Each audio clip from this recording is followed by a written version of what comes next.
வடிவுக்கு வளைகாப்பு அப்படிங்கிற திரைப்படத்தின் மூலமா ஏபி நாகராஜன் அப்படிங்கிற வசனகர்த்தா, கதாசிரியர், எழுத்தாளர், டைரக்டராக வருகிறார்.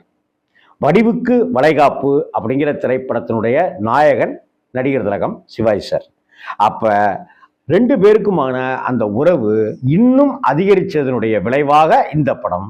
இதையடுத்து இன்னும் பலப்பட்டதனால அடுத்தடுத்த படங்கள் 1962 வருஷத்துல வந்த வடிவுக்கு வளைகாப்பு படத்துல இன்னொரு படத்தினுடைய தொடர்பாக இன்னொரு விஷயமும் சொல்றேன். நம்ம நடிகை வடிவுக்கரசி அம்மா இருக்காங்க இல்லையா, நடிகை வடிவுக்கரசி அம்மாவுடைய பெரியப்பா தான் ஏபி நாகராஜன் ஐயா. வடிவுக்கு வளைகாப்பு படம் வந்த சமயத்துல 1962 வருஷத்துல வடிவுக்கரசி அம்மா பிறந்ததுனால வடிவுக்கு வளைகாப்பு படம் வந்த சமயத்துல அதனால இவங்க வடிவுக்கரசி